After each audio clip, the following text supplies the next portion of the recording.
call the meeting to order of this agenda briefing this morning. We'll start off with C1 is approval of the minutes. C2 is a resolution authorizing the lease with the Wilmington Railroad Museum Foundation at 505 Nutt Street. C3 is a resolution authorizing the city manager to negotiate and execute amendment number 3 to a contract with Safety and Security Services Incorporated in an amount of up to $26,192. C4 is a resolution adopting 2021 general record schedule and 2021 program record schedule for records retention and disposition issued by the North Carolina Department of Natural and Cultural Resources on October 1st, 2021. C5 is a resolution authorizing city manager to execute amendment number 1 to a contract with Line in the Grass Complete Lawn Maintenance Incorporated for grounds maintenance. Mr. Mayor, Yes, sir. a question about that. Yes, sir. Do we not have a ground maintenance crew? We do, but absences in the crew have caused shortfalls in service, and so we're going to contract out some of that service. All right.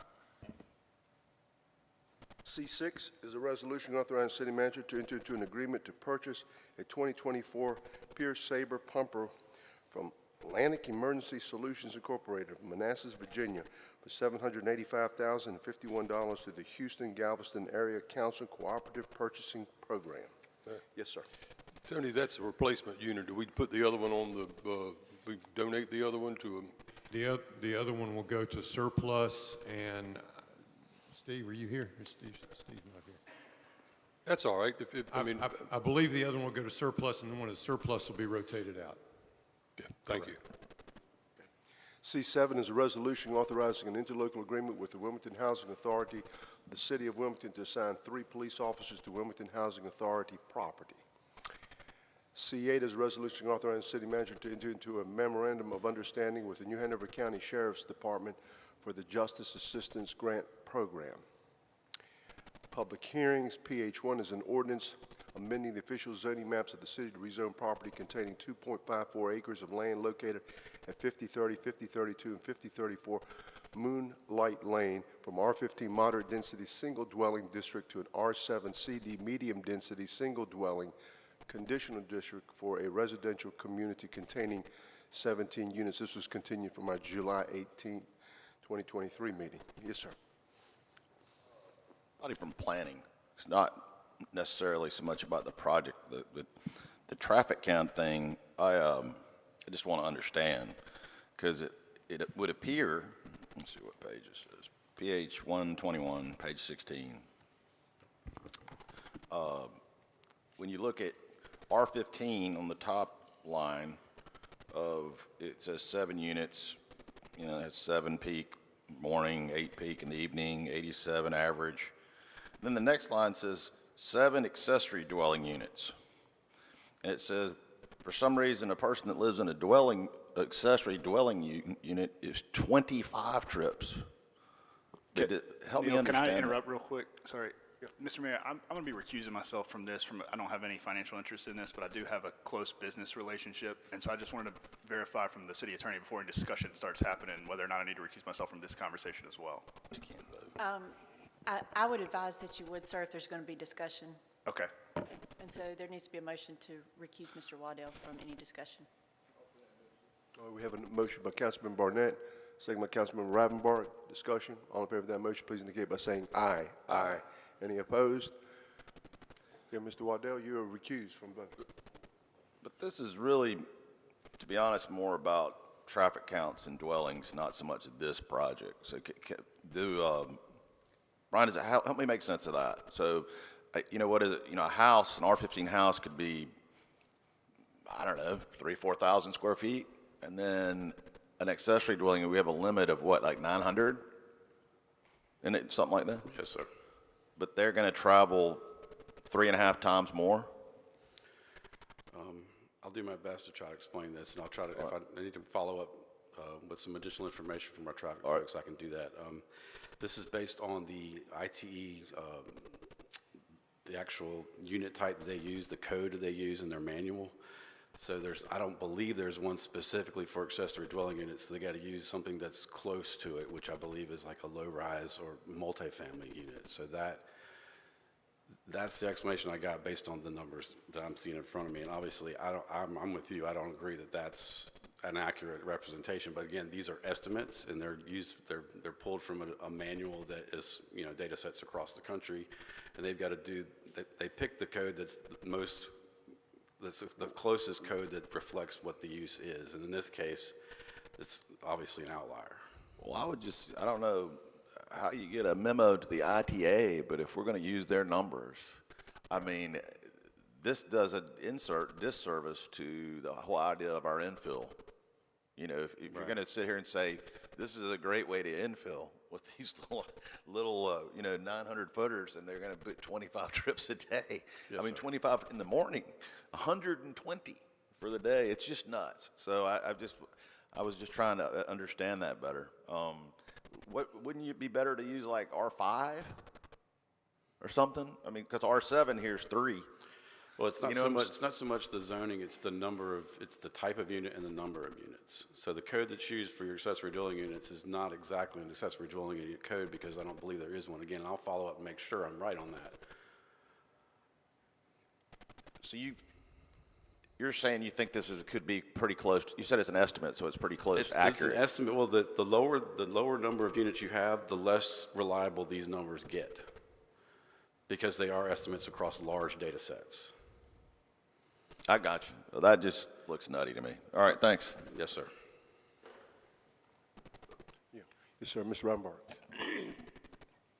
Since this first came to light, we had a lot of interaction with the neighbors out there even before a plan was submitted to you all.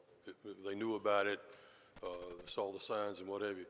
And I personally have had a meeting over in y'all's office with 2 of the people out there, and then I get a lot of emails and a lot of calls and what have you. And then it comes down to this. Do you feel in your mind that we have addressed their issues, their concerns, and where we are? Because, I mean, if we hadn't, it's going to come right back in here tonight and be just like it was if we'd have heard it a month ago. So what is your opinion about that, Brian? I mean, I can't speak for the residents. They did make some tweaks. They improved their elevations. They provided a different schematic for how it addresses the street. I don't know that it addressed all their concerns. I think it's a little better than what was shown the first time with the elevations that were provided. Well, there was also a concern, and the lady went into a lot of detail about stormwater retention, stormwater runoff, percentage of coverage. It was directed at Nicole Smith, and I guess I got copied on it. Are you familiar with that? The stormwater designs for the project? Pardon me, sir? The stormwater designs for the project? It's kind of the overall design. I mean, it's been tweaked, and I get that. The developers were trying to, accommodate their concerns and what have you, but there was also, after that meeting across the street that I attended, the lady that was there delved into it and sent another email back, and it was addressing the percent coverage. Yes, that was straightened out. Yes, sir. That was. Yes. Okay. We'll see tonight. All right. Thank you. This is more project related. So you're telling me, so the elevations here were super elementary. So you're saying they've got new ones, or they're in the packet? The elevations that are in the packet on page PH18 are the updated elevations. Before, they were just basically building silhouettes. There was nothing showing how they approach the street. I guess the low walls or the landscaping, none of that was included. Hold on. God dang it. Can't see that small anymore. 1.8. Okay, one more page. So that's, okay, thanks. Yes, sir. Any other questions? Okay. Thank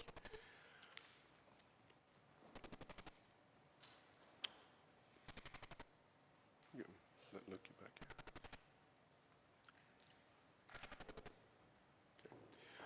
Okay, PH2 is an ordinance amending the official zoning maps of the city of rezoned property containing 8.7 acres of land located at 2231 One Tree Hill Way from LI Light Industry to MHCD Manufactured Housing Conditional District for a recreational vehicle campground, and this is also continued from my July 18th, 2023 meeting. PH3 is an ordinance amending Chapter 18 of the Land Development Code for various amendments and cleanup items related to cross-access shading and parking lot landscaping requirements. Ordinances. 01 is an ordinance making supplemental appropriations to the Special Purpose Fund for a North Carolina Governor's Highway Safety Program grant in the amount of $26,200 for WPD overtime for the purpose of traffic safety. And then resolutions. R1 is a resolution authorizing the city manager to enter into a 5-year agreement with Axon Enterprises Incorporated of Scottsdale, Arizona for equipment and services for the Wilmington Police Department. R2 is a resolution authorizing contract amendment number 6 for the 2021 annual needs stormwater infrastructure drainage repairs and rehabilitation project in the amount of $3,080,000 with New Pipe LLC of Mount Pleasant, South Carolina. I guess this is, Tony, this is into our overall stormwater, all the stormwater projects that we have, or can you identify the projects here at $3,080,000? I'll get Fred Royal to come forward and identify those projects for us. Fred?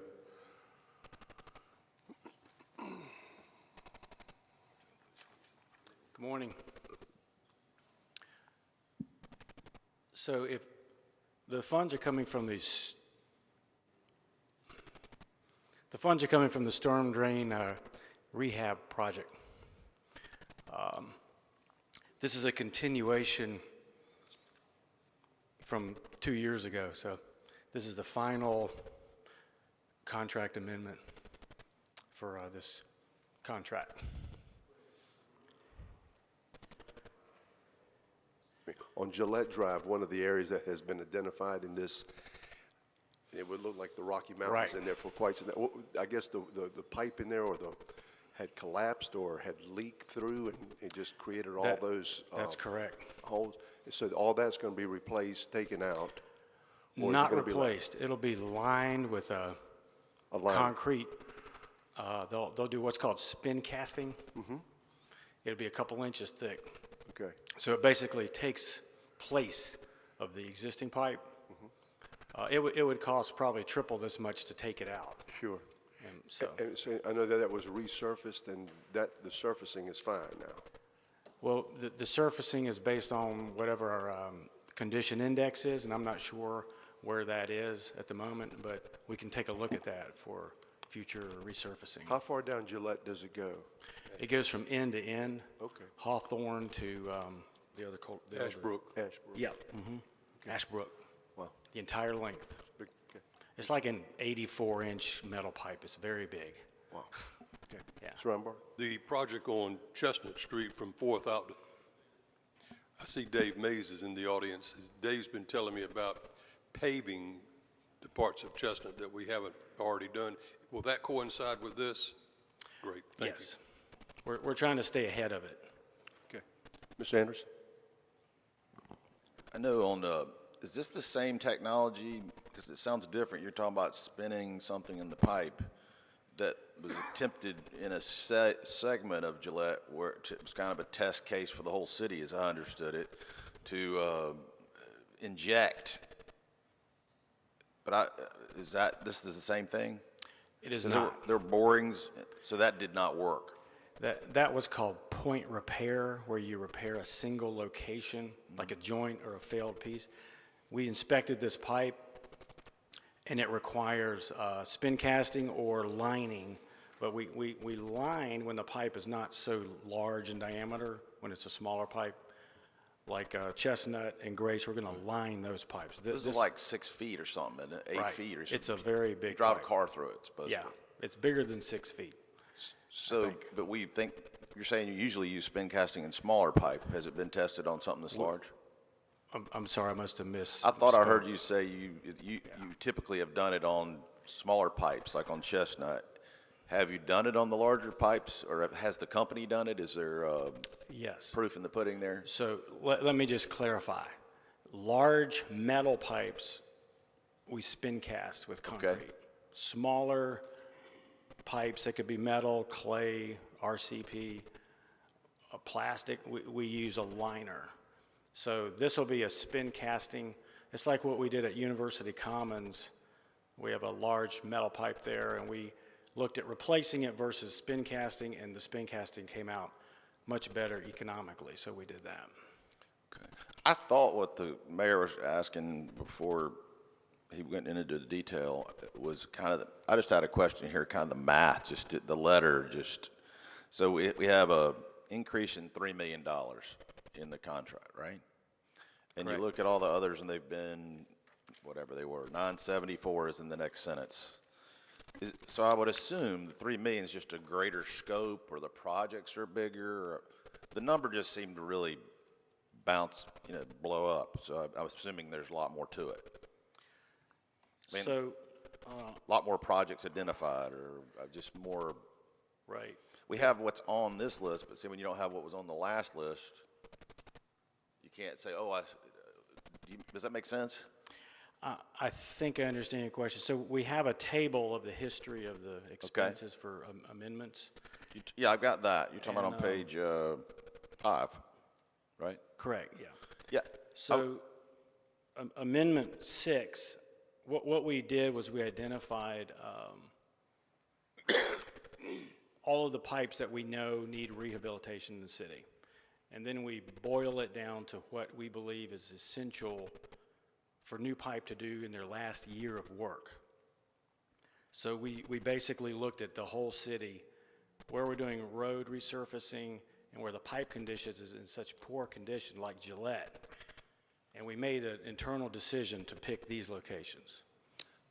I'm gonna try, I'll ask one more different way, like. Okay. So, take Amendment 5, it was $2.4 million. And this one's 3.1 or so. Yeah.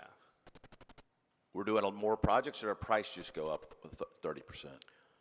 I would say a little of both. The price went up 2%. Every year the price goes up, their unit costs go up 2%, it's in the contract. But this is 30% more, or not quite? Right. But, so we are doing more projects? We're doing more projects, yeah. We also have a bridge study, the engineering department has done, so we have taken that study and decided what projects are priority to move forward with, because they identify rehab needs on the bridge study, and Independence Boulevard came up, so we added those 2 locations in this contract. Okay. So it's fair to say it's more scope. That's what I'm after. Yeah. All right, thank you. Sure. My point was I didn't have the scope last for the other ones. If I just have this, in other words, next time, it'd be awesome to have what was in Amendment 5, so I can Okay. compare it to Amendment 6. Gotcha. We'll have that for you. All right, thank you. Ravenborough.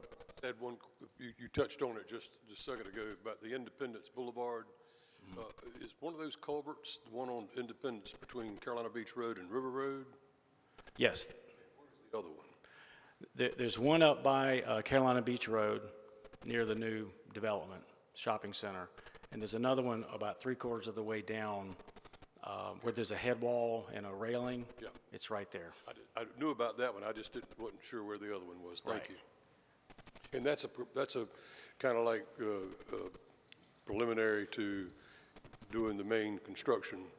We won't have to plow that around again, will we? This will repair those pipes, so we'd be ready to do anything with the road. Okay, Yeah.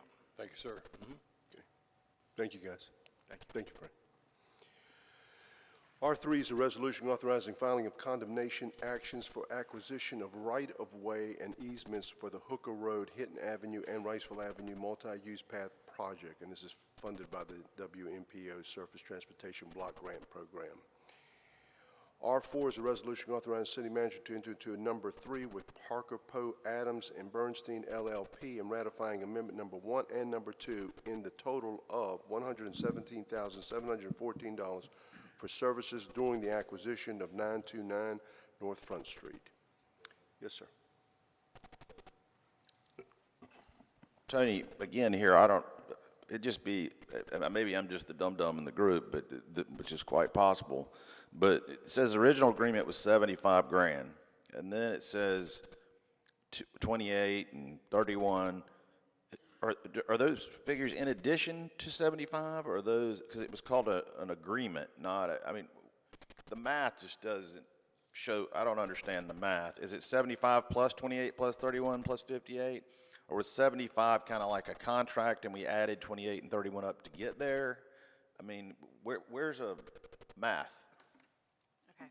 So 75 was the original amount, so the amendments are the additional amounts. So we over paid there. them 75 just up front without any hours no, or no, any the- kind of, just, it was just here 75,000 bucks? No, sir, they did work for the 75, but. Just a nice round number like that? No, our original agreement said that after 75, you have to get after you bill up to 75, you have to get additional approval. And so these are the additional approvals. So they did bill for the work up to the first 75,000, and these are the additional amounts after that. We just had a cap at 75,000 for the first agreement. And there's, outside of the scope of what we do inside, what was their, what were they doing? What was, just contracts? So they were assisting us throughout the whole process. So they assisted us in drafting the MOU and the PSA. They were communicating. What is a with, PSA? The purchase and sale agreement. So they basically, they drafted that for us. They had conversations, multiple conversations with the city back and forth about the terms. So every time a term would change, they would be the ones that were going back and forth with the attorneys for Thermo Fisher to discuss that with them. And so they were our go-betweens with the attorneys and Thermo Fisher through the whole process. And they did the closing on the building for us. Okay, thank you. Yes, sir. R5 is a resolution authorizing the city manager to negotiate and execute a contract with LS3P Associates for professional architectural services involving 929 North Front Street. Mr. Mayor, Yes, sir. excuse me. This will be for the final disposition of architectural services associated with 929. It will lead us not only through design but construction as well.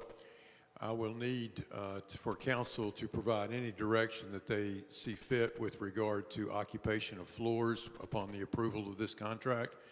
You'll recall we had a discussion about which floors would be occupied by the city. The architect had previously provided a recommendation on that. Council had some discussion and did not follow through on an opinion. Absent any further direction from council, staff will proceed ahead with the architect's recommendation. Yes, sir, Mr. Anderson. Tony, again, here, I'm just trying to, the scope of the work, what are we, I just like a little more detail. What are we doing? Building walls, tearing walls down? What are we doing? What do they do? What does LS3P do? What does the attorney do? Chad, do you want to step It's up? just money, and I want to know what we're paying for.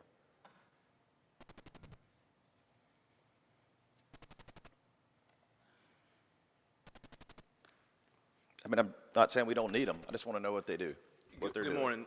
Their first step is going to be to whatever floors we designate for the city to occupy, to lay those floors out in a schematic design with the departments that are actually going to occupy those areas. Once we have that finalized, they'll develop construction plans with mechanical, electrical, plumbing, all trades related.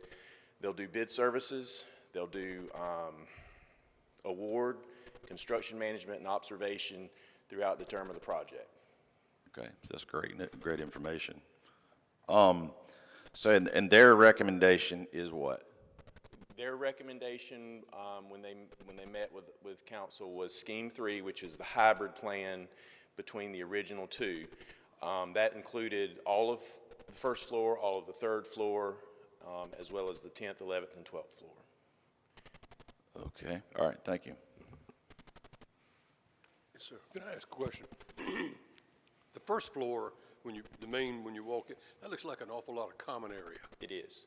Okay. It's a 60,000 square foot floor, and our estimate, about 25,000 of that is common area, either hallways, corridors, lobbies, or the conference area back there at the back. Relaxation area, eating space. Correct. There's about 30,000 square foot of true offices in that floor. So that leaves about 30,000 feet of common area for everybody, Yes, sir. regardless of what floor you're on.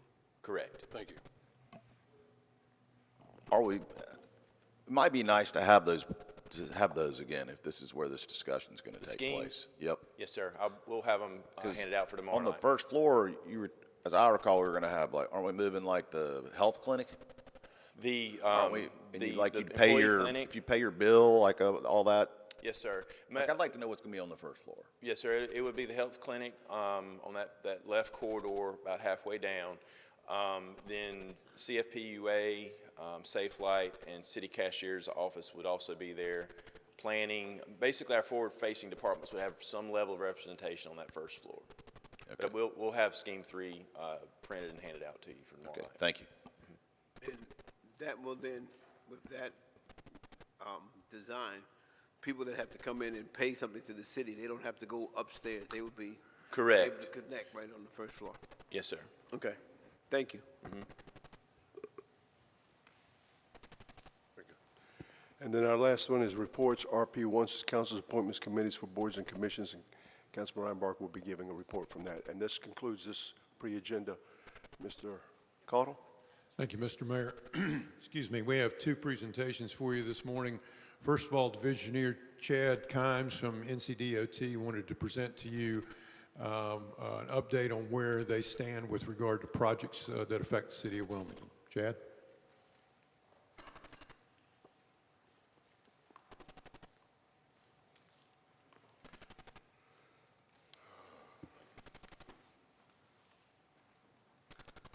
Good morning. So a lot of good news I'm going to try to share with you today. You're going to see there's a lot of work coming to the Wilmington area. So I hope you'll find this as good news as we do. So just real quick, before I get into all the details, this is just a glance at who we represent, which is Division 3. This is the region we represent. And I'm basically responsible for all DOT-related matters in these 6 counties here. Just a couple financial updates, just to give you an update on DOT's finances currently today, and these are current numbers. Our cash balance sitting in our bank account today is about $2.4 billion. We have about $8.3 billion in commitments across the state, and this is a pretty safe place to be. If you look at the cash as a percentage of open commitments, you'll see over time you want to be around 30%. But just letting you know, if there's a storm or if there's any other emergencies, DOT is healthy with their checking account, and we'll be able to respond. Chad, real quick, just in respect to when we're spending money in the aftermath of a storm, are you receiving FEMA money just like we are? Yes. Okay, very good. Yes. Thank you. So we receive it from FEMA and federal highways. Some of that takes, 7 to 8 years to recoup. So we have to have a pot of money to pay for that until we're recouped. So how much money does DOT get and how much we put out the door every year? This is a pretty good chart here. Just some good information here. All of our revenue basically comes from fuel tax. As you can see, the big pie on the left is showing motor fuels, registration renewals, and when you go buy a vehicle is highway use tax. And then the federal highway, that also comes from their fuel tax as well. So we generate roughly about $7 billion a year. And then we put out the door about $6.5 billion. And half of that goes to construction, and then the other third is to maintenance, maintaining our system. I will just state that our gas tax has been roughly the same for the last 30 years. This is why there's a lot of conversations. What is DOT going to do to help keep up with the need out there? So there will be continued conversations on that.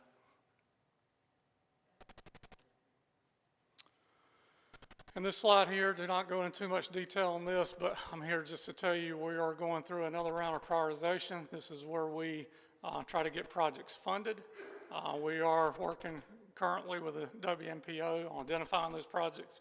It is a 2-year process, but projects are going to be submitted here in the next couple of weeks, and then we'll start seeing how they score for our 3 buckets of funding. And like I said, I'm not going to go into those details today.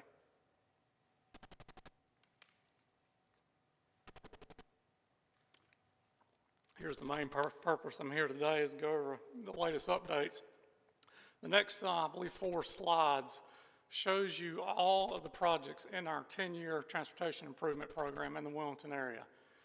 You will see a ROWFY, that stands for right-of-way, and you'll see a CONFY, that's construction. Keep in mind, these are fiscal years for DOT. Our fiscal years go from July 1st to June 30th, so we're in fiscal year 2024 as we speak. Chad, I mean, just clarify, these are funded. I mean, a lot Yes. of times we've had projects and they've just kind of not, they've been on the edge. This is all, That is correct. These are funded. Like I said, the spreadsheet is for you to have to pull up in case you got a question about one of these projects, and I'm going to highlight some of the major ones in these spreadsheets.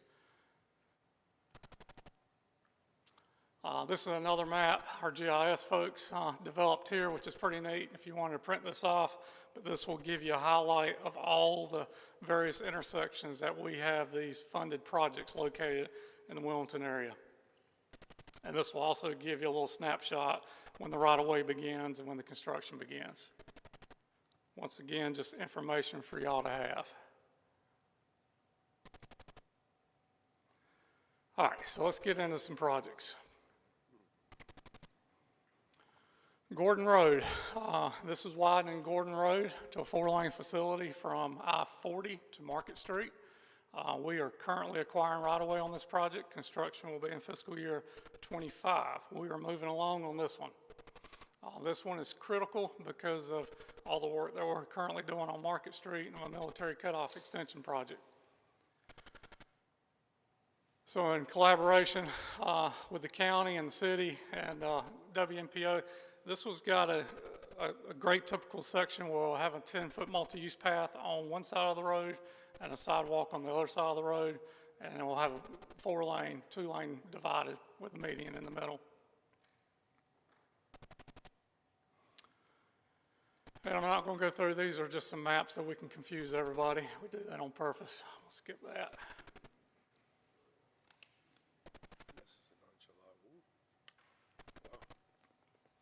All right, another project that's getting a lot of attention. This is Military Cutoff in Eastwood. You can see that Eastwood is flying over Military Cutoff. You can see Eastport there in the picture there. This one is coming for construction 2026. We have started acquiring right-of-way. So this one is moving along. And the Drysdale Drive extension is under construction. That's the road that's right behind that Eastport there. I do not have a pointer to show you, but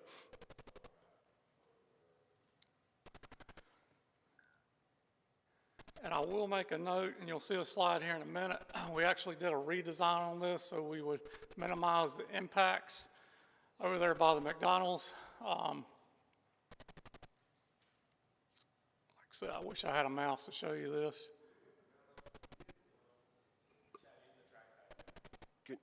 Aubrey, can you help him? There we go. You got it?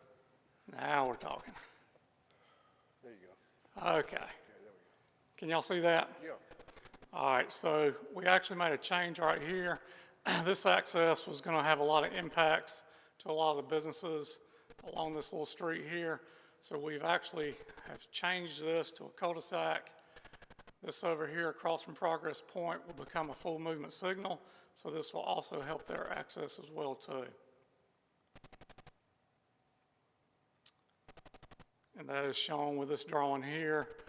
Like I said, this section of Drysdale Drive extension right here is under construction. This is where Center Point is being developed. It is our intent to have the extension open prior to that opening.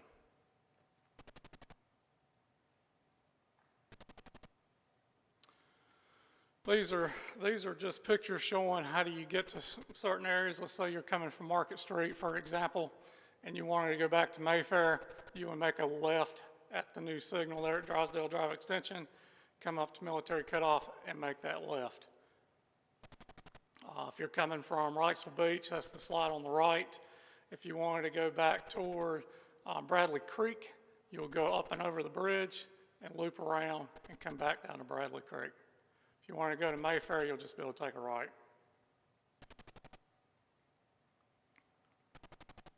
And basically just shows a couple other examples of moving around this intersection.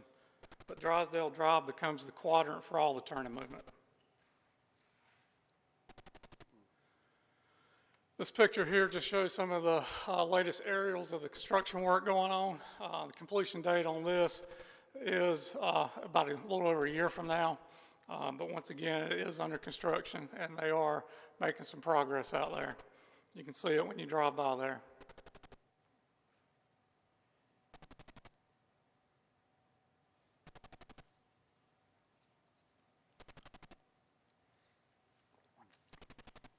College Road.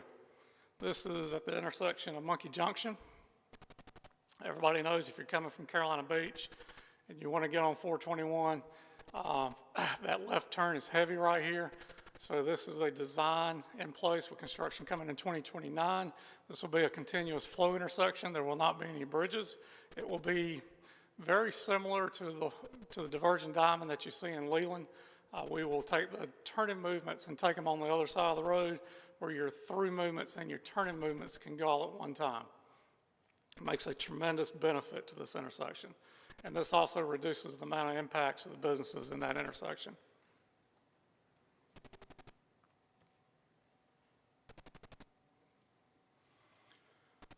Here's one of my favorite ones. Projects here. I sat in traffic out here this morning, matter of fact, coming in on I-40. But this, we were able to accelerate working with the WMPO, but we were able to accelerate this. But this is a section of College Road from Gordon Road to Market Street, where we're going to control the access and build a few interchanges. This is the interchange at MLK and College. As you can see, College will be going over MLK.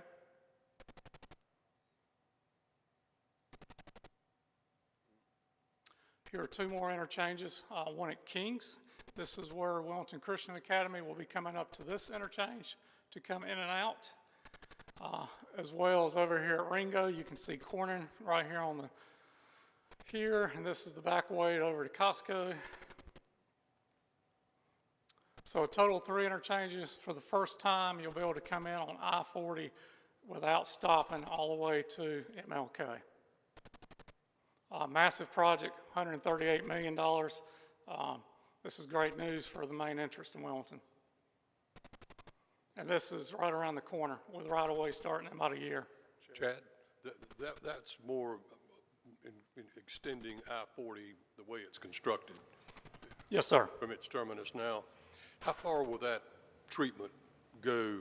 Will it go across our overpass at Market Street and come on down into where the car dealerships are? We will end it there at Market Street, but we have another project we're working on the other side. Thank you. And that's that slide, Charlie. So this is a project that's in preliminary engineering only. It's in the back end of the STIP, but we feel confident this will get picked up, but this is improving the south side of the interchange there at Market Street to continue on bringing, it will not be 40 at this time, but it will continue bringing on some more free-flowing movement this direction.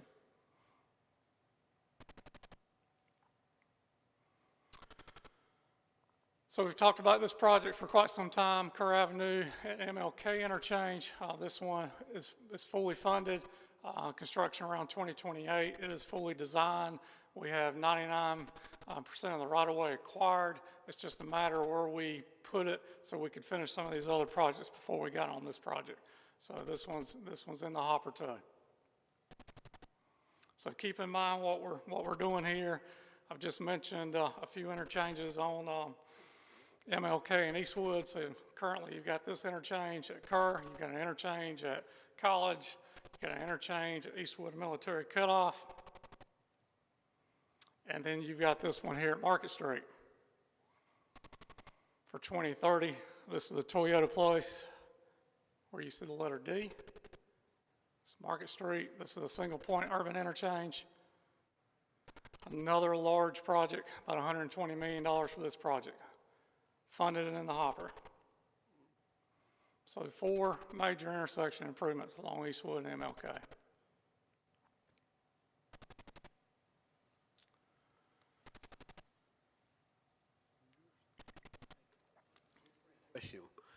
You did say that these projects have already been funded.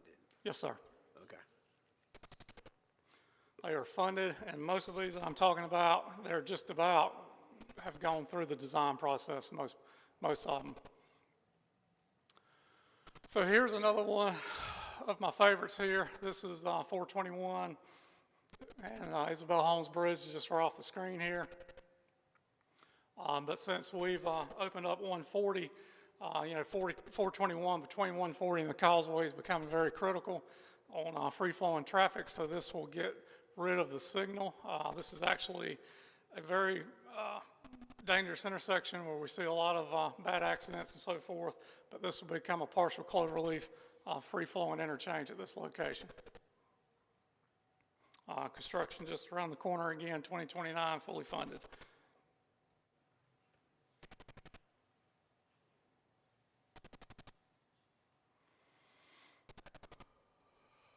College and Oleander.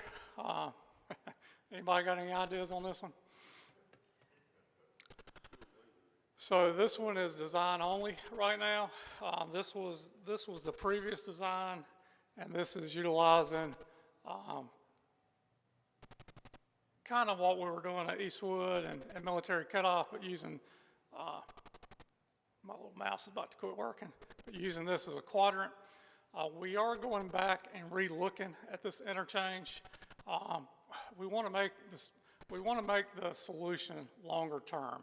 So we're going to look at additional alternatives with interchanges, free-flowing interchanges up at the College and Oleander. We're currently working on that, and more on this in the next 6 to 12 months. Any questions on College and Oleander? Thank you. I felt like this is important here. This is a funded brand new signal system for the city of Wilmington. I tell people signals are kind of like your cell phone. If you do not upgrade them, then you won't be able to have the benefit of a true signal system. So we do have a new funded signal system for city of Wilmington, and this will help tremendously too as we continue to do some of these other projects with these intersection improvements.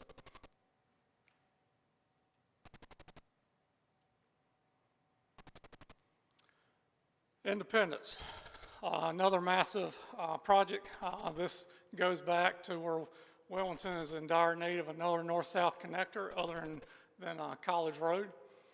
This one is fully funded, $220 million. Construction's 2031. We are still in the merger process on this, but just to give you a quick overview of this project, it starts at Randall. The roadway has to go up to handle CSX right off the bat. So we'll bridge over CSX, we'll bridge over Darlington, and Darlington will have access underneath the new extension. We will then go over Market Street. We will keep it bridged for about 3/4 of a mile so we can continue to go over Princess Place, the railroad, and then Hurst Street. We wanted to make sure we gave really good connectivity underneath this structure here to the neighborhoods. Chad. Yes. I guess my concern is, I thought that this is moving ahead, and I understand the need, but I thought we'd had a lot of conversations about moving the train track out and relocating, whatever it's called, rail relocation. So it seems to me that I don't understand why this is at the top of the list when, we certainly hope that we're going to be able to relocate this rail and not have this thing that's going to really divide the community Right. there. So we'll continue on with this design until rail relocation is funded. When that happens, then we can look at readjusting this. But until that's adjusted, this is the plan. So are you saying you're not going to proceed right now? I mean, I get that you have it on your maps and your list and everything. I guess my concern is I don't want us to start building this thing and then we do fund the rail relocation and we have this gargantuan thing dividing the neighborhoods when we could have had it at the ground level. All right. Yep, so this is the current plans, and like I said, we are in the merger process, and this is where the input comes important for such things as this, but there'll be public hearings held on this by the end of the year. The planning document merger process is where the final alternatives are chosen, so some of that feedback is critical in making that final decision. But as we stand today, those are the grade separations that we were showing. Chad? Yes. I don't know if you're involved in that rail relocation, but can somebody, maybe Aubrey, give me a kind of a scientific swag as to when rail relocation can become a reality? Yes, I cannot answer that. I would have to let your staff answer that one.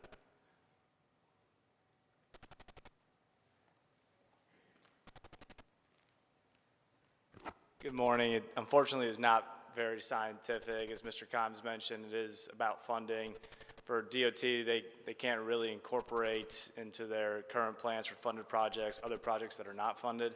So we are looking to wrap up our environmental document for rail realignment this year, and then thereafter it'll take certainly a number of years to figure out the full funding picture, additional grant applications and things of that nature. So it is a bit fuzzy in terms of funding timeline at the moment. Is there a chance that the project could be further funded in time for right-of-way acquisition? Perhaps, but it's hard to say with any level of certainty. What kind of dollar figure are we talking about?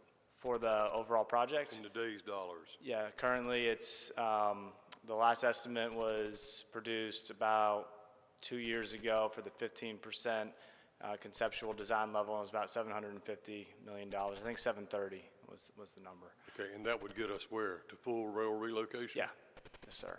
And where is that money coming from? So that's the big question. It'll likely have to come from a number of different places, but what amounts and what mix is unknown at this time. So, okay. Yes, sir, Mr. Anderson.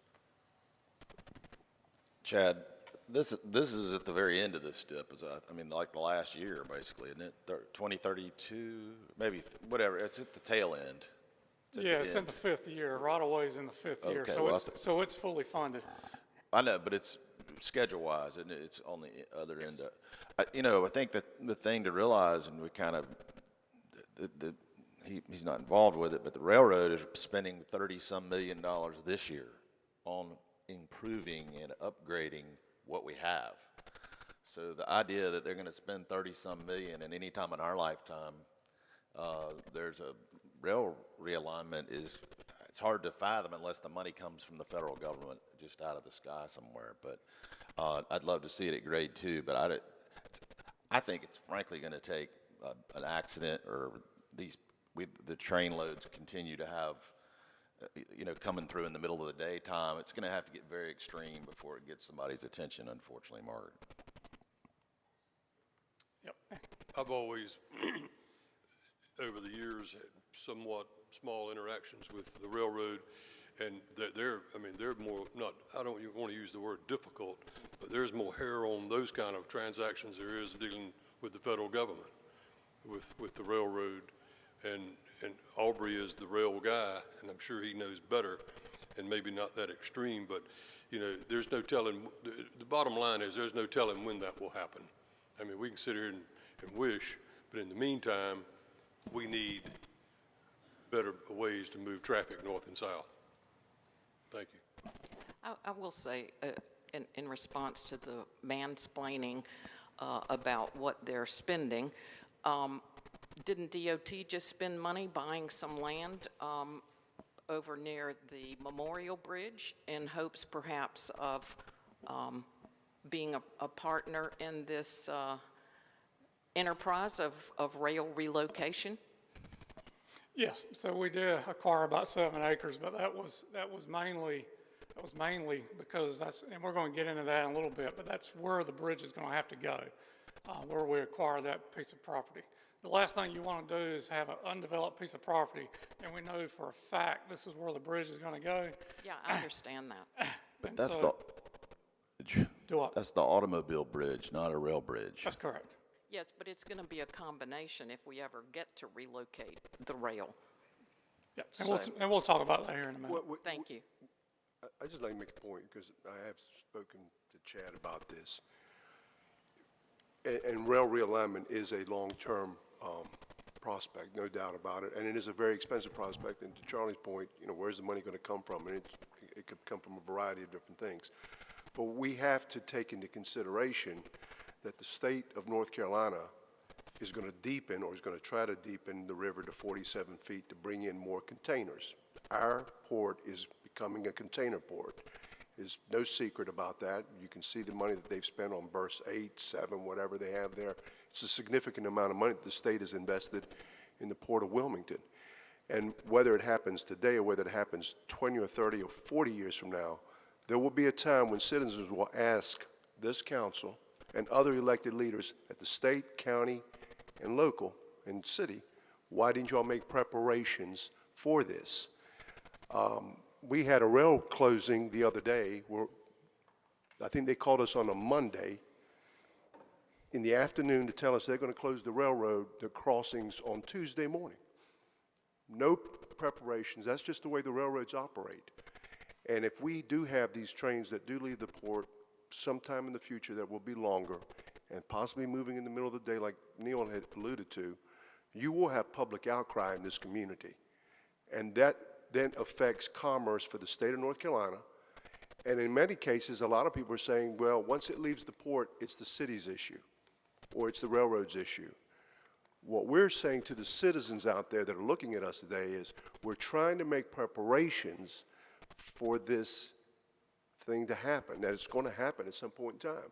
And the only thing that I'm asking the state is to make certain that we have some right-of-way somewhere along that corridor, whether it be where the old Memorial Bridge is, where the Memorial Bridge is now, if you move it further to the south, where you could have rail that crosses at that particular location to get into Navassa and get out to the main lines. But if you don't make any preparations, what you have is Riceville Beach, because now people are screaming about the bridge at the beach, about replacing the bridge. You can't replace the bridge because now on both sides of that bridge, it is packed with housing and commerce. And the cost to do that is enormous. So if you don't make the preparations today or start preparations today, you're going to regret it way in the future. And I just hope that the state and you guys make preparations for some right-of-way that in the future when this happens, and I think it will happen if you get to this depth with commerce, that you'll have to have some serious discussions as to how you're going to move commerce out of the port of Wilmington. So I would hope that that is part of the planning process to at least protect some right-of-way for that. All right. Yeah, absolutely.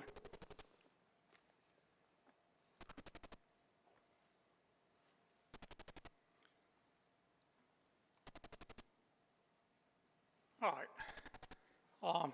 Just to wrap up on Independence, you can see the proposed interchange there at MLK.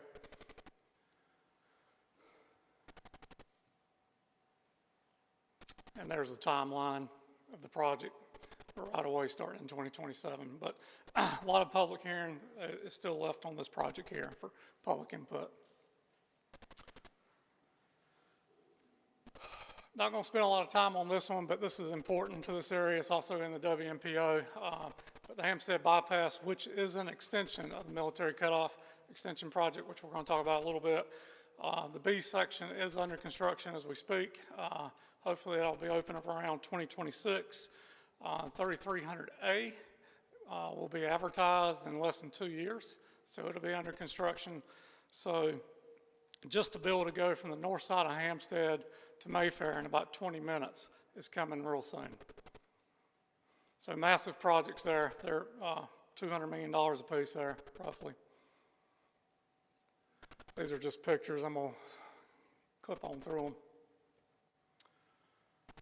So we do have some really good news coming here. Coming September, by the end of September, is military cutoff extension, the brand new project, new location. We're going to do some celebrating when we open this. This will help tremendously in the Ogden Porter's Neck area. This will take a lot of pressure. This will get you from Market Street to 140. This is one of the ramps there on 140. This is looking back toward Wellington. It's two bridges when you ride on 140 that you've been riding under for the last year.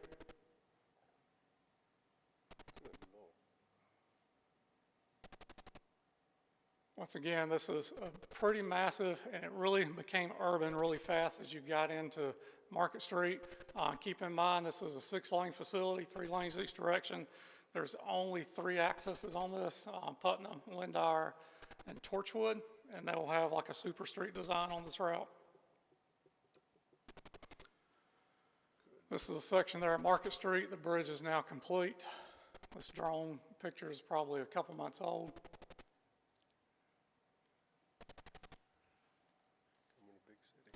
But excited about this project. And each of you will be invited to this ribbon cutting here.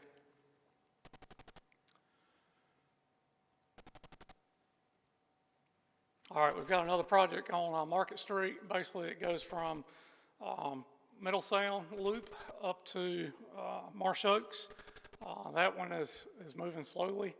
The completion date is the end of this year. I'm not sure they're going to make it, but that's the hope. I will tell you, anybody that lives in this area, there were massive drainage improvements along this corridor. I mean, you just heard somebody say earlier about a 80-some inch pipe.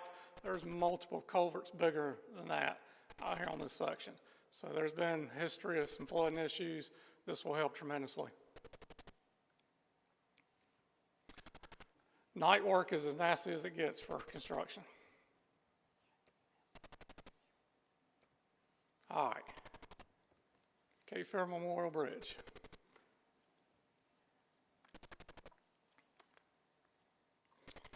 So only 54 years old.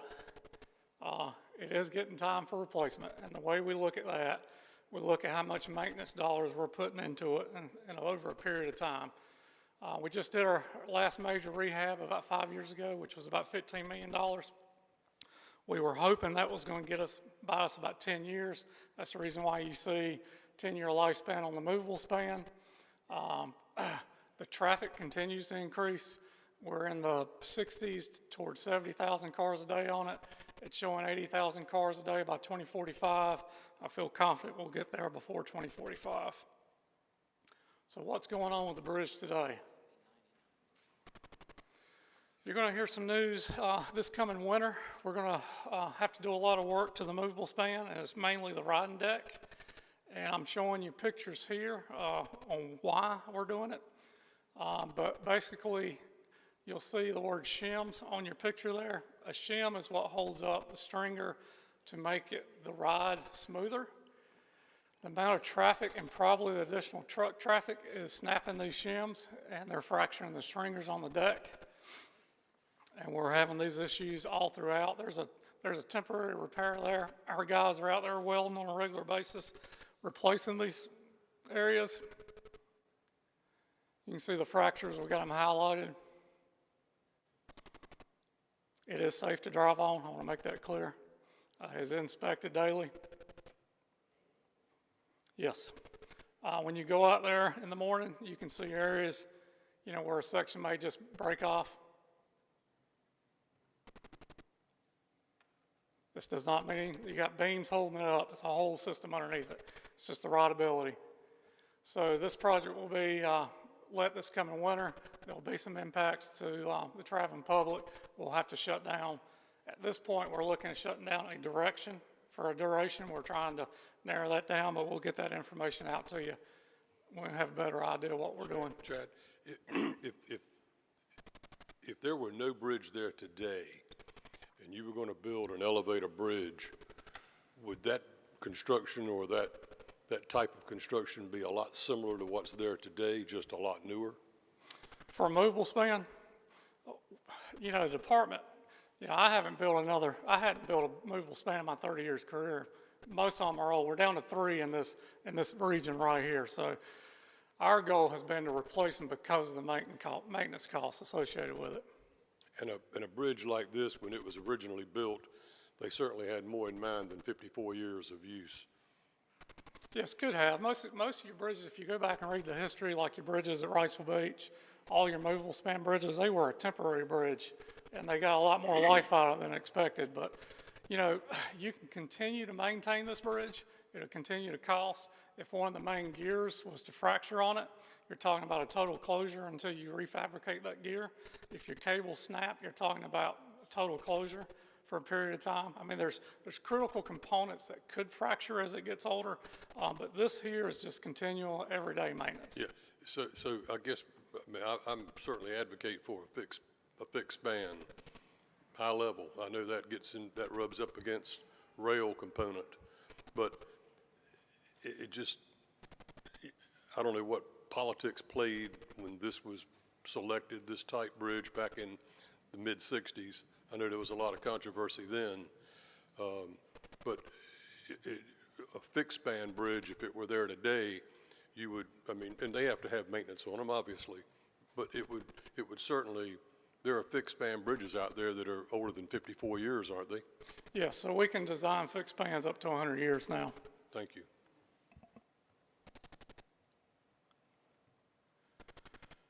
Okay, so a few years ago, we decided to take a look at looking at replacing this bridge. So we did a feasibility study on it. Basically, your four options there was a 65-foot fixed and a 135-foot fixed, and I want to focus on that. We did look briefly at the movable span with a rail component because of the rail discussion that's going on here in Wilmington. All options have to be to the south of the existing bridge. And this goes back to, that's why we were able to acquire that parcel there, you know, that's to the south there, because we know that's where it's going to have to go. This is kind of a little typical section of what it will look like. So it'll go from a 4-lane to a 6-lane facility. We're also wanting to be able to connect Brunswick County and New Hanover County with a multi-use path, very similar to Surf City, except much larger to get the cyclists and the pedestrians across. This will very easily will connect to the Battleship and probably into further down into Brunswick County as well too. But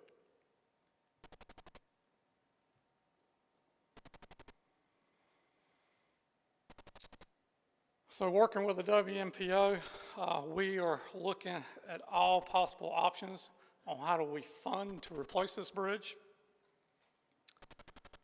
The reason for that is just look at the cost of the various options, and let's just focus on the 135-foot. The 135-foot clearance is what we have today when it opens. More than likely, the Coast Guard is going to continue us to keep that height, so that's the reason why I want to focus on 135. We did try to score this in our prioritization a couple years ago. It scored around a 63. Don't bother you too much in the numbers, but the lowest project that got scored was at a 74. The amount of dollars in projects between the 63 and 74 was about $20 billion in projects. So it's going to be very challenging or impossible to fund it with our STIP dollars.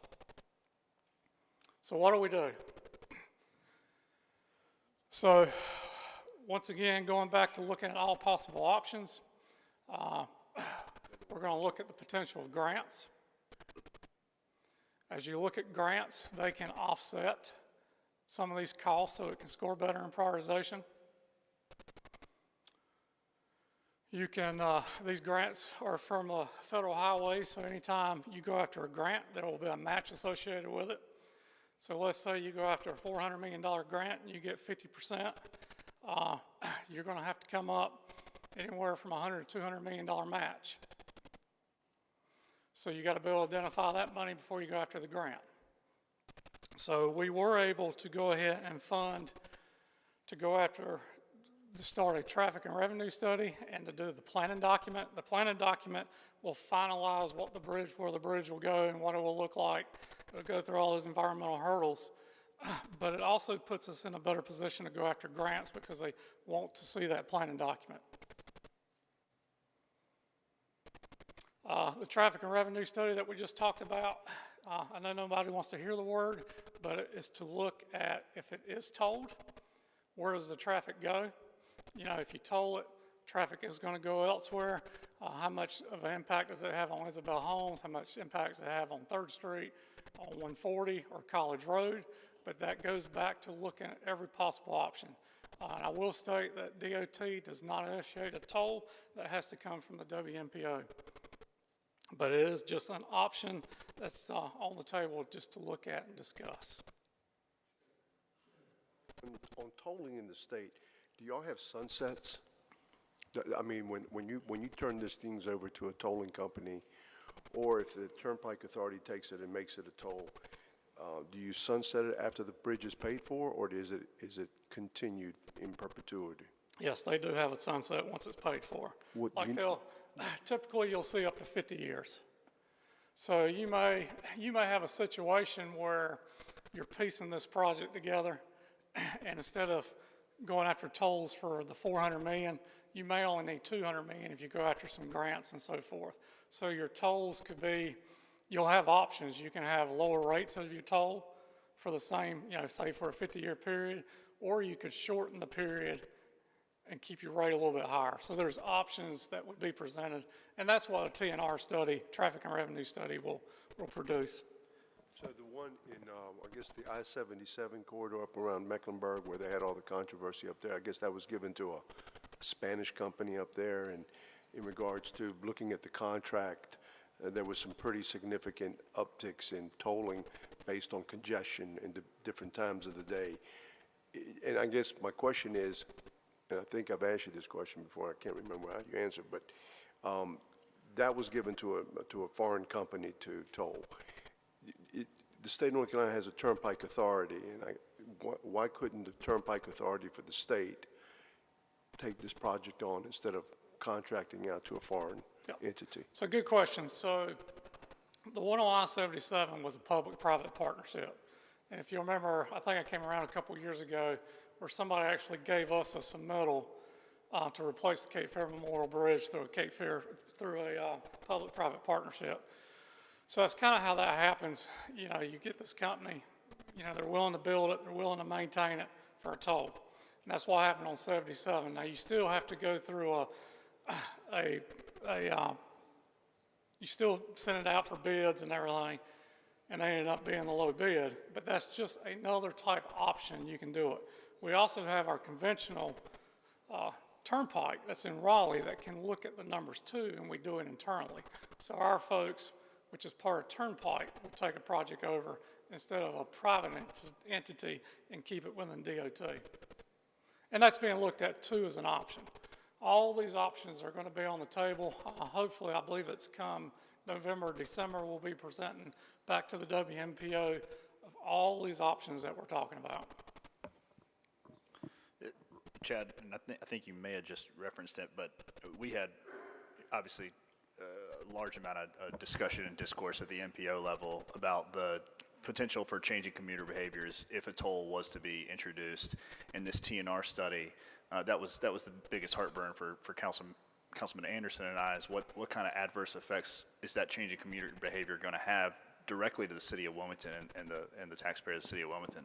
So this TNR study, if you could just go into that just a little bit, because that was something that we requested, and you guys are getting that done. So I believe you said potentially by the end of the year we should have that data readily available that will then be going through at the MPO level, correct? That's correct. And what are you guys pulling in on that data, just high level?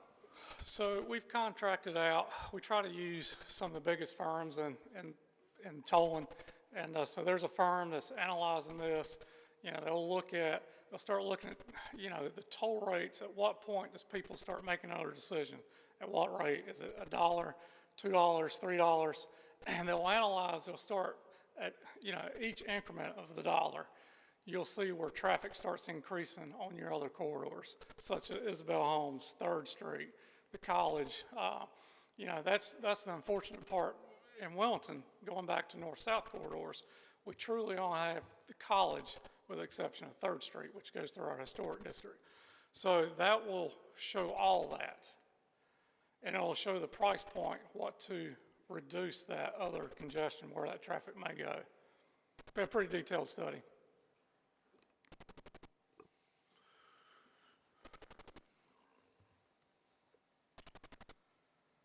All right, lastly, this is on here, I'm not gonna talk about that, but just realize another priority in our region is Carolina Bays Parkway. This will be a new gateway to the south coming in from South Carolina that we're currently working on. This is unfunded as well too, but this is a pretty large project. South Carolina is fully funded to bring 31 into North Carolina, and we've just got to figure out how to bring it on up. So the 31, so you just said that South Carolina has fully funded their section of it Yes, to Hickman Road? Is that Hickman Road? to the state line. To the state line. So it'll dead end there, and then it'll go back into a two-lane, coming back into, I guess, what we're working on. Brunswick County. But this, you talk about a gateway like 40, this will be a gateway to our south. And so where does it terminate as far as where does 31 terminate? So, Shallotte? on this map here, we're showing you the corridors we're studying. Y'all have seen maps like this before in the past. But basically, we're showing this going up to Shallotte, To Shallotte, wow. up to that controlled access. We've got the bypass around Shallotte. This will tie into somewhere in that area and continue coming this direction. But I also want to make it clear, Cape Fear Memorial Bridge is our top priority for this region, period. We will figure that out. Well, buddy, we've been talking about it for 20 years. We will figure the bridge out. We were all talking about the Southern Bridge, but that wasn't our fault. I just want to make sure that everybody understands that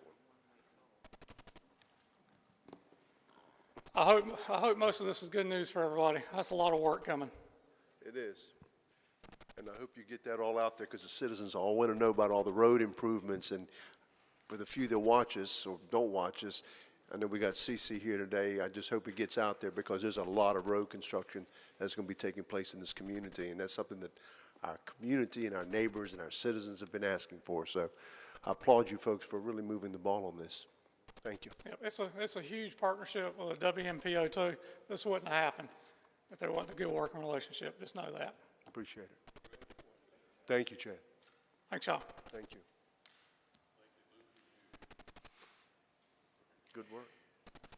Mr. Mayor, we also have a presentation this morning from Aubrey Parsley, who's going to give us an update on where the city stands with regard to disposition of surplus properties. You'll recall that in association with the acquisition of 929 North Front, that we were declaring or had declared some properties surplus, and that we had the intention of selling those properties. Aubrey will walk us through that process on some of those properties. Aubrey.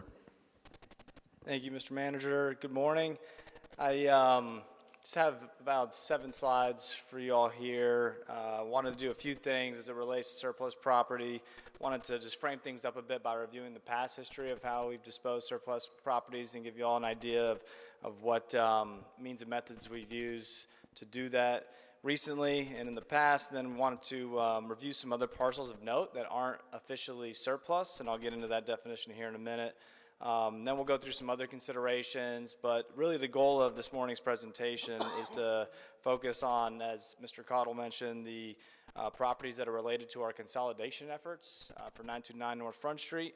So those are the properties that are really currently occupied by staff, and those properties will be or have been deemed surplus as of the official closing of the transaction with Thermo Fisher. And the goal of this presentation is to receive any guidance or input from council as to schedule, timing, and other considerations in terms of how we move forward with disposing those properties. So first, let me just reiterate that when I say surplus property in this presentation, what I mean is council has taken an official action and voted to surplus the property. This is not a piece of property that looks to be unused by the city, appears to be vacant. There are many, many parcels owned by the city out there, but these parcels specifically that we're talking about today are those that have received a council action of being surplus and are then available to dispose by staff in a number of various methods. So looking back, what you'll see is we most commonly donate properties since council a number of years back prioritized affordable housing. That has been the highest volume of our dispositions of surplus property. The next highest would be transfers. And deals with public entities, those are less frequent, accounted for transactions since 2020. CFPUA, New Hanover County, Port Authority are some entities that we've done those trades with. And then the least common seemingly is a disposition which we trade to a private entity. There's only 3 authorized methods to do that. Castle Street, 1110 Castle Street was the most recent authorization council made for sealed bid. Before that, there was one transaction in 2017 for a piece of property that traded for around $1,000. Very infrequent, have a hard time finding much in the way of precedent for those types of transactions. So just wanted to give you all that historical context. If we look at the inventory of surplus property, as it specifically relates to the consolidation efforts, council voted on 6 groups of properties, but 9 parcels in all that were deemed surplus as a result of that. And the prevailing guidance is to sell those properties at market rate. I did want to quickly mention that there are other notable properties and current council directives associated with those properties. For instance, we have Project Gateway that involves 4 parcels in public-private partnership on the north end of our downtown. 820 North 2nd Street, the former Salvation Army site, was acquired for economic development. And then we have some other parcels as well that we're looking to surplus and sell per council guidance. And those are 2 development tracts that were associated with the Thermo Fisher transaction. Those have not been surplused yet, so you won't see them on the list until later. And there were 2 other properties in 226 South Front and 1536 South Front that were acquired in a legal settlement that we'll also be looking to dispose of here soon. So as we talk about a disposition plan, I did want to frame this up with the overall goal, which we stated as part of the strategy for acquiring 929 North Front Street, which is to pay down a significant portion of the purchase price. The debt strategy here was to take on a portion of the debt that was callable, meaning we could pay it at any time.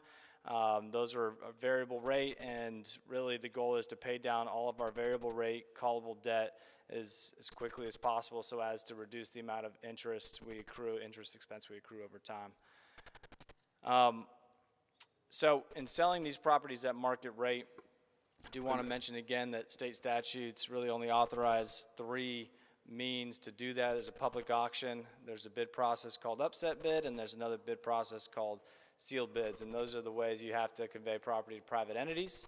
Aubrey, real quick, go back to the slide with the Thermo Fisher purchase, the property, I guess, to the north. I think it's about 3.2 acres. I just want to make certain for those that are going to be looking at this property, and I'm sure that'll be disclosed. Whoever buys this piece of property understands that there are some restrictive covenants that the city has that went from Thermo Fisher. I think PPD put them on there to begin with, then it transferred over to Thermo, and then it's transferred over to the city of Wilmington that go with the property. So the city would have a say, or at least to be able to have a say in respect to some of the architectural control as to what the project would look like. Is that correct? Yes, sir, that is my I just want to make certain that that is definitively clear to anybody that's buying this. I do not want somebody to say, I didn't know, which a lot of people do at times. It's amazing that people don't read the fine print, but I just want to make certain they understand that this body, whoever is on here, will have possibly some say on what that looks like. Mr. Mayor, the attorney can speak to this better than I can, but those restricted covenants are on file and should come up with any search of any record that goes along with, which should be done prior to closing on any of that property. Okay, that's good. And just to, and this may be premature to even bring it up at a time like what we're discussing here today, but that northerly 3-acre tract, that is something that, that is something that the city could definitely fold into our pavilion complex, multitude of uses, mainly handicap accessibility, those kinds of things. So if that property were to get sold, where I sit, there wouldn't be any negotiation on our price. Thank you. Thank you for those comments. Really as a result of the number of things Mayor Sappho, Councilman Rivenbark, and others mentioned that lead us to at least on the staff side, lean heavily toward a sealed bid process is really the dissemination of information is really important. Through the sealed bid process, we can really control a package of material and information for these properties, put those on our websites, advertise them via press release and other means, and make sure everybody knows where to go, one-stop shop for all the information related to the property. So we like sealed bid for that reason. Okay, yeah, and the other question I would had is, how are you going to make certain that that people are aware of this? I mean, some people read the papers, wherever you put them, wherever you're going to, display this. I like to know, because I think, the more people that know about it, the better off we all are, and you get more opportunity for bids. Mr. Mayor, you'll recall when we did River Place, we did a prospectus for developers that essentially talked about what we wanted to see on the property and the restrictions that were associated therewith.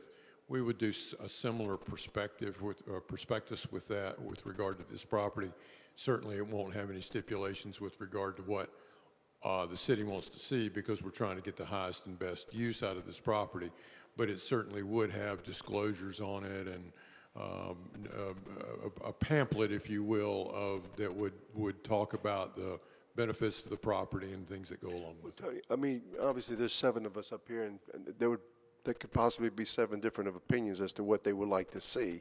I think that needs to be very clear beforehand, so we don't get into a situation where somebody's coming in here spending a tremendous amount of money in design, and then all of a sudden we say to them, "Oh, we don't like what we see here." And that I know that happened at Pier 33 with the design aspect, that they had to go back and change the design. And I don't understand why at that time PPD wasn't involved in some of the design aspects. I don't want to design anybody's project, but I do think that we need to be very clear as to what we want, and because I don't want to waste a lot of, whoever buys it. I couldn't agree with you more. More importantly, I don't think we want to put this thing out for a bid without somebody being forewarned about the stipulations that exist on the property. And they would not do that until such time as they did a search on the property records. And that may not come until after they had done the bid. We certainly want them to be aware of the stipulations that exist on the property prior to the bid. And then one other question is, if we as a majority feel that whatever the design aspects is fine, and let's just say it takes some time for that project to get built, and this I think goes to Meredith, I'm just going to take this question to you, Meredith, and another council comes in here, can you hold a previous council or a council to the conditions that maybe this council has set in regards to the design aspects? If we've agreed upon them and then the council's changed, the project hasn't gotten built, and then that new council says, well, we don't like what we're seeing here. You can't generally bind a future council to a present council's decision, but if we have advised them and they have changed their design, there would have to be another vote from council as to how to direct them differently. So a future council would have to take an affirmative action to tell them differently. I think that's kind of a slippery slope when we start putting out criteria. I mean, putting out criteria is one thing, but being able to come back and say we don't like the way you drew it. I mean, we don't want it to look like vanilla. Everything's the same, and the zoning ordinance is very specific in what's allowed and what's not allowed. And at the kind of money these people would be spending on these properties, I don't anticipate somebody throwing something up willy-nilly. It would be something very well done. Do we want something that's kind of, rubs up against the overall flow? I mean, we got a pavilion down there where we have concerts, we got apartments, we've got a pier, we got live music, we've got this. So I think, I don't want to get down in the weeds so much that we start hurt value, for one thing. We have a couple questions. Luke, and then I'm going to go to Clifford. Ultimately, this River Ventures POA that we're referencing, that does give us, as the owner, the city, architectural control over, whatever we built within that POA, is readily accessible, pretty easy to digest. I mean, I even understood it, and I think it should be in the packet. Whenever we're disseminating a packet, just put that in there. We reference it, just to make sure everybody's on notice that anybody who's going to be developing that property is a big boy, big girl, and they've probably done this before. It's not going to be that difficult to navigate. I think, if anything, it probably gives some motivation to move quickly in a project because you have an understanding of this council now and what we anticipate and what we want to see there.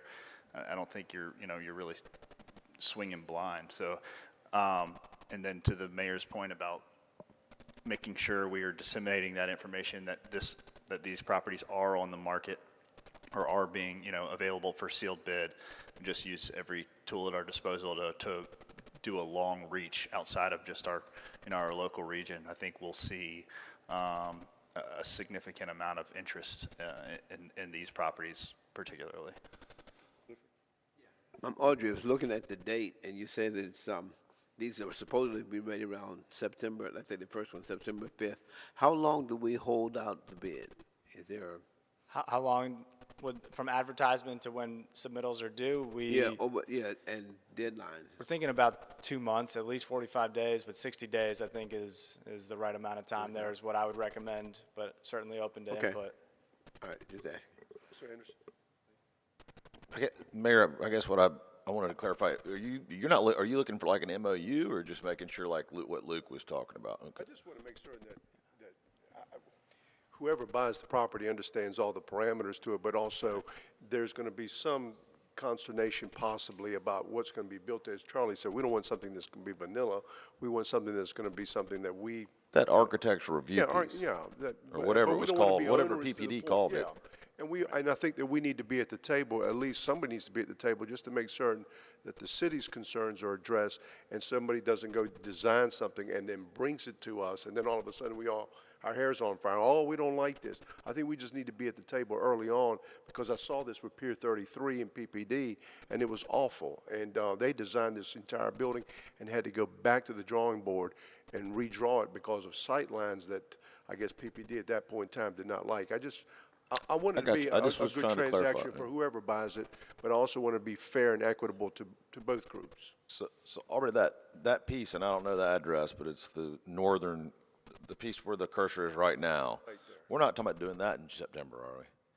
So that is one of the properties that you'll see in a couple slides I would recommend for early disposition as early as September, but okay. Well, I feel like we had a meeting in here 2 weeks ago, and we gave you some pretty explicit instructions. Are you going to have all that done by September?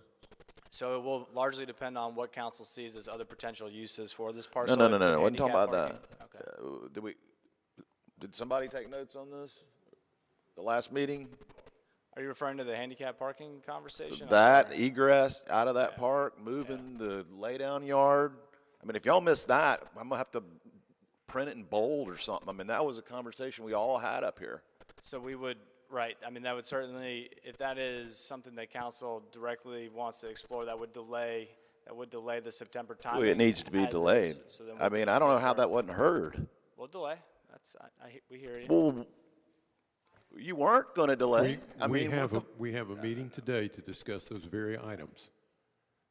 Okay, well then, geez, no, I'm sorry. What I meant to say, Councilman, I'm sorry about the miscommunication.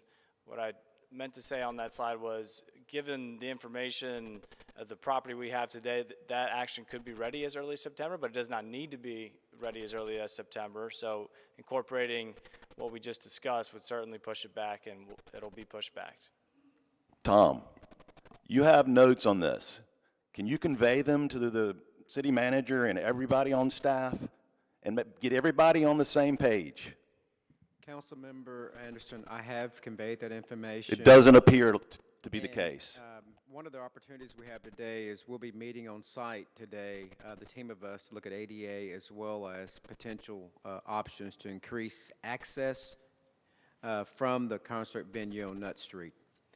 I want to sell it, but this is not first. This is not September unless y'all are magicians. Understood. So I think we'll move on to the next slide. A lot of these points have been touched on already. I did just want to mention again that all of the properties we plan to sell as is, where is, which makes it extra important to be sure to disseminate as much information as we can about these properties so folks know exactly what it is they're getting and buying and what to expect in terms of the future. To frame up the timing horizon a bit more, I would say that from the time we advertise, we should expect at least 6 months before closing, and that certainly could be longer depending on what comes up in closing and how we decide to set the schedule for the transaction. And then the last thing I'll mention is something we've been discussing for a time here now, which is for these properties specifically related to the consolidation, the plan is to very much sell these at market rates. So this is the timing that was originally proposed. That last column reads is ready by. Should there not be any directive from council, these additional directive from council, taking 1021 North Front Street aside, which we've already said would not make the September timeline. But for these other properties, this is as early as staff believes we could prepare those sealed bid packages by. Again, that will depend on further input from council. This is roughly the schedule we will proceed with unless given other directive by council with respect to timing for rolling these properties out to bid. Just the rezone question at the bottom, is that something that needs to be discussed or not? Number 7. That parcel in particular looked to me with its current zoning is portion R5, portion light industrial. If we want to maximize value and make sure it's compatible with the surrounding uses, that is one that I did want to identify as potentially a candidate for rezoning. This is a parcel that is in the early acquisition process through NCDOT's, for NCDOT's project, South Front Street widening. So it's going through that process now, and we're still ensuring that they've identified exactly what they need for that project. So that's on the bottom of the list because we're still waiting for some information on that, a little more clarity on that, and then I also believe it might be worth considering rezoning depending on, again, what council's wishes are. Have we, Aubrey, has there been some opinions of value or BPOs or appraisals been performed on these? Yes, sir. We have appraisals on each of these properties. Okay. Is 302 Willard Street, is that considered historic? No, sir. I believe it is not within the historic district. Well, I know it's not in the historic district, but I mean, it's, okay, never mind. I don't believe there's a historic designation for that property, no, sir. Okay. One follow-up. For the, to Councilman Ryderbark's appraisal question, so do we take those opinions value and maybe set our floor for the sealed bid based on those? You may have already gone over that, Aubrey, sorry. Yes or no, I skipped over that. Great question. That is our intent, is to signal a minimum acceptable bid price to signal to the market what council might be willing to accept, and we'd certainly look to put that number around the appraisal value, but would likely seek additional input from city manager and council before signaling that number. And sealed bid would give us the opportunity to reject any bids, or all bids, right? You can reject all bids. Right. Okay. Yes, to either accept the highest bid or reject them all and then begin again is our understanding of how that worked. We did explore whether or not if for some reason the highest bid was accepted and then the highest bidder backed out for some reason, could we go to the next highest bidder? And we believe that we are able to do that in that scenario. So that is another benefit for the sealed bid process. I'm not sure I'm comfortable with our starting with our base bid, the appraised price. I mean, if you look back at Castle Street, we didn't put a base price on that, and I'm talking, I'll give you just a minute.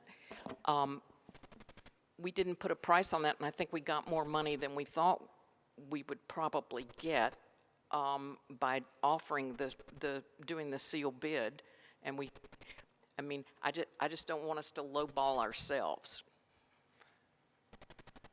Agree. It is a strategic consideration. I think some properties it probably makes sense to put a minimum, but others that it doesn't. So perhaps on a case-by-case basis, we would evaluate that. I think the properties that are in, or that we expect to be in high demand, such as 1021 North Front Street or 115 North 3rd Street, perhaps setting a minimum makes some sense to give the market a bit of guidance, but on others, perhaps it doesn't, but that is, it's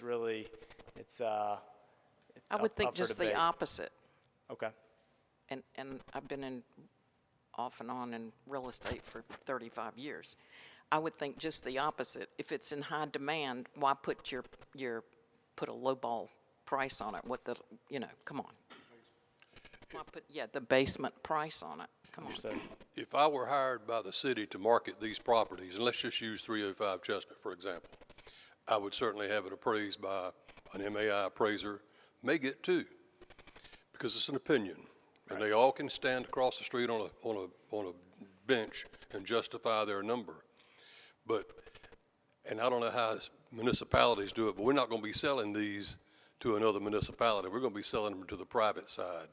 They're not going to be subject to the same restrictions that we are when we purchase property. But let's just say I had it appraised at, for grins and giggles, $1 million. I damn sure wouldn't list it for $1 million or have it out there to bid. Is that you just don't do that. And in this market, I have seen people pay, I won't call them ridiculous sums, but sums that were beyond what I thought they were worth for several reasons. One, they wanted to be there. And there is no other there other than that there, because we all know the three rules of real estate: location, location, location. Most of these properties are what I call trophy properties sitting on the 50-yard line, and you don't know what somebody coming into this dynamic market that we're in will pay for those properties. And if you set yourself, that's like somebody saying, I can't crash the glass ceiling because this is all I can make. So sealed bid works, but we don't need to say, well, if this one didn't do, we'll go to the next highest. That's number two. That's going in the wrong direction. You pull it back and you start over. We want to sell these properties, but we ain't gonna give them away. And giving them away sometimes may feel like a good price, but it's not, because they'll walk away from the table saying, man, we stole that. We're saying the same thing. Good point. Okay, understood. Well, for those parcels not set a minimum bid, I just meant the appraisal point as a potential data point that we could base a minimum bid should we decide that is the best way to present it. But clearly, council's guidance is perhaps it's not for certain properties, and that is duly noted. Sure. I know, I'm not familiar with the commercial process. I've bought some homes, familiar with the residential process, but, you'll have an appraisal, and then you'll get a broker. There's a term for it, I'm sure. Yeah, a broker's opinion. Can we hire, would that be something we should consider? Because they may have insight, but they may also want to be in on selling it and not, I guess that would rule them out of, I don't know how that works, but it just seems like somebody understands the market. Everything I see in appraisal world, in my experience, is not terribly accurate, or like Charlie says, there's a bunch of different opinions of that value. But it seems like realtors, people that are active in the market, have a better idea. Is that something we ever would consider, or? Sure, we could certainly consider that. If we're going to set a base and we want this to go smoothly, right, and we want to be pleased with the outcome, I don't know, that just seems. Just as another guiding point to say we got the value that the market Well, we'll sit up here, and the seven of us we'll go, well, I think it's worth this. Right. What does a real person in this market that active in it think it's worth to me? But that's just a thought. Yeah, but you could have somebody locally that thinks it's lower than what it is, and then you could have somebody that comes in from out of town and says, man, this is a great opportunity. And most of the investment that I've seen in the last couple of years that have been made in downtown Wilmington especially has been a lot of out-of-town money that has come into the marketplace instead of local developers that develop it. Not to say that local developers haven't been down here either, but you broaden your horizon. Yes, sir, Charlie. It goes both ways. When you're buying property and when you're selling it, is to have that objective. Sometimes we're too close to the deal, and that's not our job. The operations center out on River Road is a perfect example. We hired a guy, a real crackerjack commercial salesman in this town, to represent the city. Confidential. We bought that property for $45,000 an acre Already had the roads in, the stormwater, curb, gutter, everything, and the developer decided to sell it. After he found out who he had sold it to, he made a comment. Y'all would all know him if I said his name. He said, man, I'd have never sold that property for that if I'd have known the city was buying it.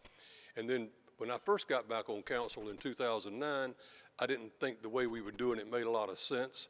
So, not at my urging, but at my suggestion, we hired a guy that was going to represent us in purchases and sales. And what did he do? 2 days later, he's in the damn Wilmington City Business Journal advertising that he's just been hired by the city to represent us. And I'm thinking, what's that all about? You know, so we might as well, you know, out there spitting in the wind. But there is a lot of, somebody just said it, good, and I'm excluding myself, I'm over the hill. But good commercial brokers are worth their weight in gold. They know what the market is, they know what the trends are, and they know how to negotiate that higher price. So it's a point, I mean, this point's well taken, Neil. I just want some clarification on which way, so we're telling staff that we want to have no public, we don't want to let the public know what our price is at all. We're just putting it out there to market, correct? We'll have some internal knowledge of what it is.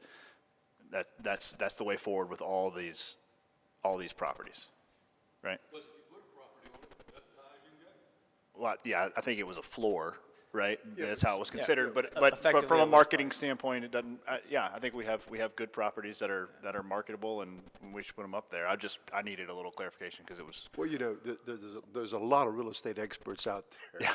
And just like on the Thermo Fisher building, what they think it was worth and what we should have bid and all that kind of stuff.